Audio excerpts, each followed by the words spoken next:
Coming up on Mason Cable News, coverage on the Black Excellence Gala. Other events organized by ODIME. What's new in the world of Mason sports? And the latest in Hollywood with Rosemary Adisi with On the Couch and her thoughts on the newest Snapchat update. Good evening, Patriots, and welcome back to another broadcast of Mason Cable News. We are excited to bring you the news as it forms every Wednesday night at 6:30 p.m. Also, make sure to stay tuned for the roundtable discussion and tonight's edition of Mason Noticias with Paula Morales giving the rundown of tonight's story. I'm Alexis Wooded. And I'm Kirsten Robinson. Two of Mason's graduate degree programs from the Schar School of Policy and Government are named among the top 50 schools for international relations by Foreign Policy magazine. The survey was conducted collaboratively between Foreign Policy magazine and the Teaching, Research, and International Policy Project at Virginia's College of William & Mary. More than 1,500 international relations scholars from all over the United States were asked to list their top 5 institutions in their field.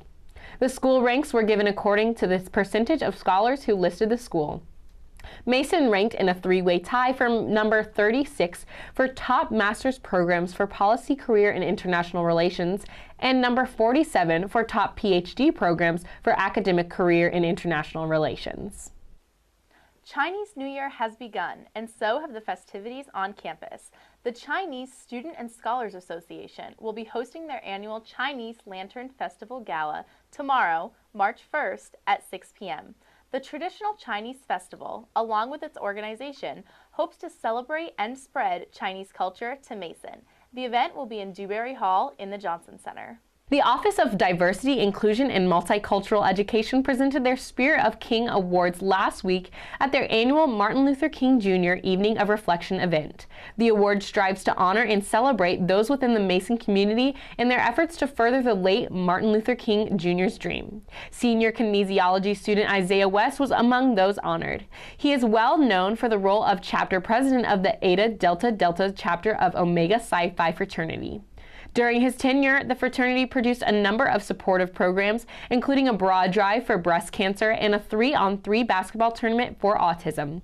He said, "During my time as president, I tried to use my platform to uplift and give back to others. I was never really concerned about myself getting the credit because I was always reminded that I represent something larger than myself."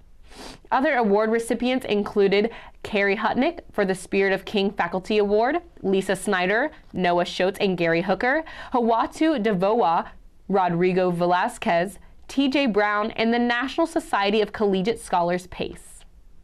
Last Friday, the previously mentioned Omega Psi Phi fraternity was also present at the 3rd annual Black Excellence Gala hosted by ODIME. Notable students and faculty among Mason's Black community were honored at this event. Here's Angelique Arentalk with more of the story.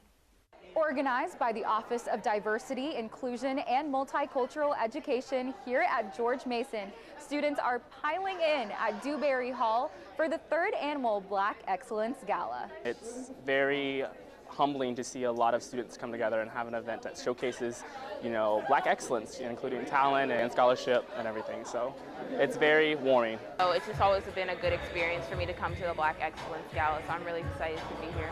Since we coordinated, I feel like I should be here and really be a part of the family and the community and celebrate Black excellence, of course. The demonstration of talent by Black artists within the Mason community was incredibly prominent at this event.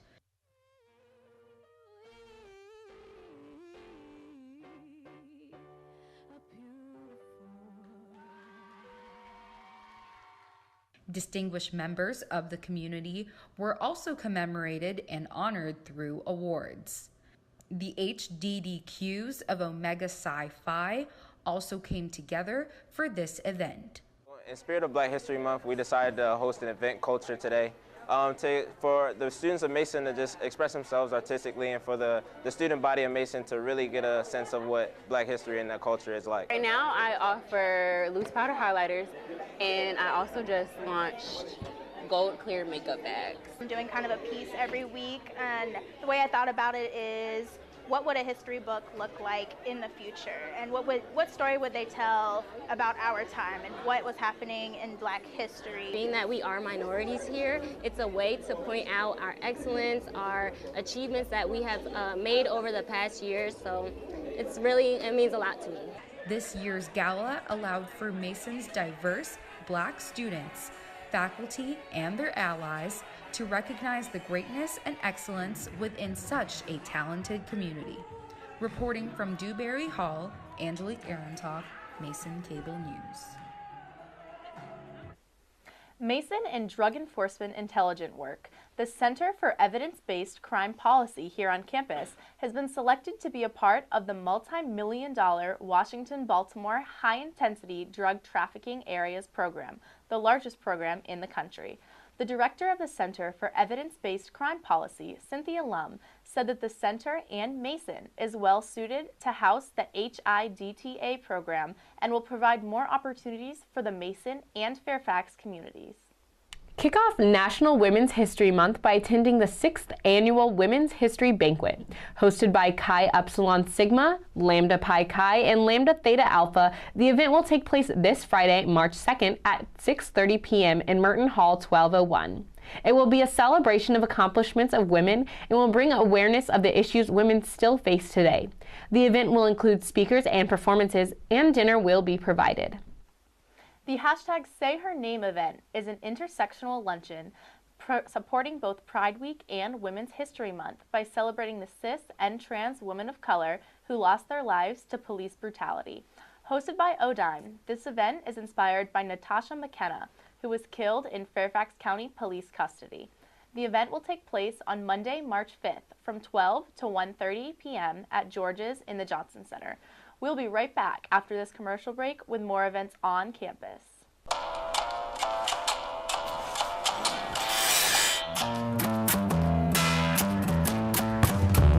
We focus, practice, practice some more, repeat.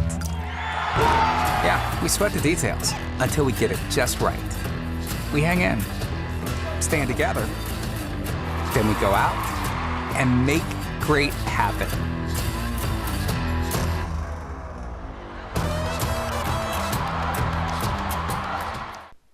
Delta Sigma Theta Sorority is hosting Women with Power and Purpose on March 1st from 7 to 9 p.m. This event will take place in the Johnson Center, Room B. The theme will be centered around women empowerment and finding purpose. Come out and let your voice be heard. The first You've Got This workshop is on March 5th from 3 to 4 p.m. Come learn strategies to push through stressful situations, especially as midterm season approaches. This workshop is offered free to all Mason students and held daily until May 4th. Students are free to attend one, many, or even all of the workshops. No initial consultation at Counseling and Psychological Services is necessary. Registration is preferred but not required through caps.gmu.edu. Have some fun with the editors and staff of Volition for their last open mic night. They'll be partnering with House Studios to celebrate the arts on campus. Come out and enjoy free food and swag. It'll be a fun-filled event with live poetry, music, and comedy. Help Volition promote new and emerging writers, artists, and performers next Thursday, March 8th in the JC Beach Bistro from 7 to 10 p.m. Express your creativity and experience the talents of your fellow patriots. Come out to Practice Interview Day hosted by University Career Services. Polish your interview skills with a 30-minute one-on-one mock interview with real employers, followed by constructive feedback to help you improve your skills. Practice Interview Day will take place on Thursday, March 1st from 9 a.m. to 4 p.m., located at Sub 1, Room 3400. Come and improve before your next interview. Now, here is Rosemary Adisi to keep you up to date on the latest in entertainment. After, we'll have Valerie Preactor with this week's sports report and our roundtable discussion on this Sunday's 90th Annual Academy Awards. You're watching Mason Cable News.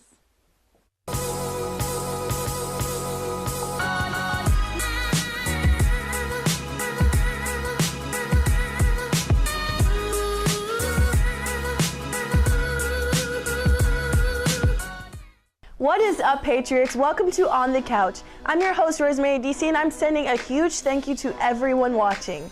I love updating you on entertainment news, so let me go ahead and tell you what's been going on. If you have a cell phone, you probably use Snapchat, so you've probably seen the new update. You also probably might hate it because now it's super confusing. It seems that anytime Snapchat updates itself, we get a little disappointed. I mean, first we lost being able to see best friends, then we lost the timer with numbers that told you how long someone's story was, and now we don't even know how to watch people's stories. Basically, with the new update, Snapchat has changed its entire layout, and users are not happy because the new update is confusing to navigate. When the update came about, Snapchat was under fire and received a lot of backlash from users. Users are so annoyed that they're taking desperate measures like using other risky apps to get the old Snapchat back. There have also been many petitions asking Snapchat to reverse the update. A Change.org petition has been signed by 1.2 million people. And Snapchat did respond to this petition, basically promising some adjustments. Snapchat CEO Evan Spiegel commented saying, "It'll take time for people to adjust." Ultimately, it sounds like Snapchat is not planning on reversing the update. Although we have a lot of new features like Bitmojis and memories and the news page, some of us just want the old Snapchat back. For our next story of the day, did anyone know that Taylor Swift had a boyfriend? Again? Yeah, according to E! News, Taylor Swift has been dating British actor Joe Alwyn since May of last year. How did I miss this? Apparently, this is the most secretive relationship Taylor has ever had. Sources say that Taylor goes to extra lengths to keep the details of her romance with Joe quiet. Evidently, Taylor has been spending quite a lot of time in the UK, flying in private jets and airfields, and then being driven directly to where Joe lives in blacked out cars. And get this, she doesn't even go through terminals at the airport, and her passport is checked on board the plane. She really is trying to keep things under the radar. It seems like Taylor and her new love are going strong, and don't worry, I'll be keeping tabs on them, so if they make a public appearance or pull a stunt or anything like that, I'll be sure to update you. For our last story of the day, Serena Williams may just be the luckiest woman in the world. I mean, she's a tennis champion, emphasis on the word champion. She's married to Alexis Ohanian, who, if you didn't know, is the co-founder of Reddit. She's a millionaire and recently gave birth to a beautiful baby girl. Serena will be back on the tennis court in March, and as a returning gift, her husband designed not one, not two, not even three, but 4 billboards for the tennis star. You heard me right, billboards. Most men get you flowers or a card, but only a billboard is acceptable when you're married to someone who was ranked the #1 tennis player in the world. Ohanian designed the billboard with pictures of Serena and their daughter. Each billboard led to the caption, "Greatest Mama of All Time." These billboards were on a major road leading to a city in California. Serena was clearly touched by this romantic gesture by her husband. I mean, I would be touched too if I got to drive by giant billboards with my face on them. Well, that's a wrap for today's On the Couch. Don't forget to follow me on my social media at Rosemary DC. Thank you so much for tuning into On the Couch. Once again, I'm your host, Rosemary DC, and I will see you next week. Hello, Patriots. My name is Valerie Priactor. Here is this week's sports report. Last Saturday, the women's lacrosse team beat Longwood with the help of Aaron Donahue's 4 goals against the Lancers goalie Imani West. These 4 goals and 1 against Monmouth this week before have been her first of the collegiate career here at Mason. After their 21-6 victory over Longwood, she was named Atlantic 10 Rookie of the Week. This is the first time in 16 years that the Patriots have started 2-0 in women's lacrosse. The women will be back on the field in George Mason Stadium this Saturday against Coastal Carolina. For the men's volleyball player Hayden Wagner and Johnny Gomez, they captured the EIVA of the Week awards. Wagner won Offensive Player of the Week and Gomez snagged Defensive Player of the Week. This is the 9th time George Mason has swept these weekly awards. Wagner played his second match where he made 20 kills to take a 3-0 win against Penn State this past weekend. Gomez made a career high of 15 digs in their win against St. Francis that same weekend. Right now, the Mason is at the top of the EIVA standings for the conference play. The Patriots remain on the road for the next few weeks until returning to the RAC in early April. This past Saturday, the women's basketball team celebrated their last regular season home game with Senior Day. This has been a historic season for the Lady Patriots, and since they defeated LaSalle, it pushed them to have their 22nd victory in a single season. This record hasn't been reached since 2001. They have earned the 4th seed spot for the upcoming A10 Women's Basketball Championship. We'll let you know if they're in the quarterfinals this weekend in Richmond, Virginia. In Annapolis, Maryland, the women's tennis team won 2 out of 3 doubles contests against Navy. Mason's doubles pair, Hannah Cianciola and Christine McCarthy, won their match over Navy's double tandem of Rogers and Redder. Head coach Stephen Curtis said, "We are improving in many areas, even though it may not be evident in the overall team score. We are playing better in our individual matches." The tennis team returns to the court this Saturday in Washington, D.C., taking on Howard. That's all for this week's Sports Report. Reporting for Mason Cable News, I'm Valerie Preactor. The 90th Monday, beginning at 8 p.m. Eastern Standard Time. Ballots closed Monday for the over 7,000 Oscar voters. Hosted by Jimmy Kimmel in Los Angeles, California, the awards honor the best films of the previous year. Award presenters include Emily Blunt, Dave Chappelle, Sandra Bullock, and Lupita Nyong'o. The awards hope not to suffer another mishap, which occurred last year for Best Picture between Moonlight and La La Land. The field is notoriously tough for the 90th annual show, with nominations for titles such as Get Out, The Post, 3 Billboards Outside Ebbing, Missouri, and Call Me By Your Name. However, no one leaves feeling disappointed, as their swag bag this year is said to be worth up to $100,000.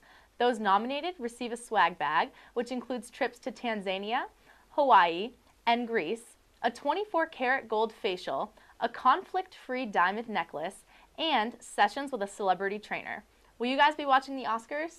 I definitely will be watching, not live because I don't have cable, but I will be watching the highlights afterward. I am really rooting for Jimmy Kimmel because I saw this really funny promo video for the Oscars this year about how he's having like PTSD flashbacks with envelopes and like talking to his therapist about the mishap. So I hope it doesn't happen again. I'm really rooting for him. I'm sure it'll be great. That's so exciting. I'm really interested to see about 3 Billboards Outside of Ebbing, Missouri. It's already won like 7 awards from the Golden Globes and the SAG Awards. It's nominated for 7 Academy Awards. So it's just been sweeping all of the awards the entire season. So I'm excited to see if they sweep this one again. Definitely. I'm excited to see the fashion. I love watching the red carpet beforehand and just kind of the jokes and how the whole night plays out as a whole. Yeah, definitely. Thank you guys for tuning in this evening, Patriots. We'll have Paula Morales on next to give you the highlight of this evening's news in Spanish. You can keep up to date with news on and off campus if you follow us on Instagram at MCNOnTV, on Twitter and Facebook at Mason Cable News, and subscribe to our YouTube channel at Mason Cable Network. My name is Alexis Whitted. I'm Valerie Preactor. And I'm Kirsten Robinson. We'll see you back next week. Have a great evening. Buenas tardes, yo soy Pablo Morales y estas son tus noticias del día. 2 de los programas de posgrado de Mason de la Escuela de Política y Gobierno de Schar ha sido nombrado entre las 50 mejores escuelas de las relaciones internacionales por la revista Foreign Policy. La encuesta se llevó a cabo a colaboración entre la revista y Proyecto de Enseñanza, Investigación y Política Internacional del Colegio de Virginia William & Mary. Más de 15,000 estudiantes de todas partes de los Estados Unidos que enlistaron a sus 5 instituciones principales en su campo. Las filas de la escuela fueron dadas segundo por su porcentaje. Mason clasificó empate de 3 vía para el número 36 para los mejores programas de maestría para la carrera política en las relaciones internacionales. El número 47 para los mejores programas de doctorado para la carrera académica en relaciones internacionales. La Oficina de Diversidad, Inclusión y Educación Multicultural presentó a sus Spirit of King Awards la semana pasada en su evento anual de la Noche de Reflexión Martin Luther King Jr. El premio se esfuerza por honrar y celebrar a los que están dentro de la comunidad Mason en sus esfuerzos por fomentar el sueño de Martin Luther King Jr. Estudiante de último año en kinesiología, Isaiah West estaba entre los honrados. Es bien conocido como el presidente de Eta Delta Delta Chapter de Omega Psi Phi Fraternity. Durante su mandato, el de fraternidad produjo una serie de programas de apoyo, incluyendo Broad Drive for Breast Cancer y un torneo 3-on-3 en baloncesto para autismo. Él dijo, durante mi tiempo como presidente, traté de usar mi plataforma para evaluar y devolver a otros. Nunca me preocupaba el hecho de recibir el crédito, porque siempre se me metía recordaba que representaba algo más grande que yo. Otros incluyen a Carrie Hutnick para el Spirit of King Faculty Award, Lisa Snyder, Noah Schroetz, Gary Hooker, Howard DeBois, Rodrigo Velázquez, TJ Brown y la Sociedad Nacional de Académicos Universitarios PACE. El Centro de Evidencia Basada en la Política de Crimen aquí en Mason ha sido seleccionado para ser parte del multimillonario programa de Washington-Baltimore High Intensity Drug Trafficking Areas, el programa más grande en el país. Cynthia Lum, directora del Centro para la Política de Delincuencia Basada en Evidencia, dijo que el centro y Mason están bien adaptados para albergar el programa HIDT a ofrecer más oportunidades en la comunidad de Mason y Fairfax. Eso es todo por hoy. Gracias por estar con nosotros hoy y cada miércoles a las 6:30. Que pase buena tarde.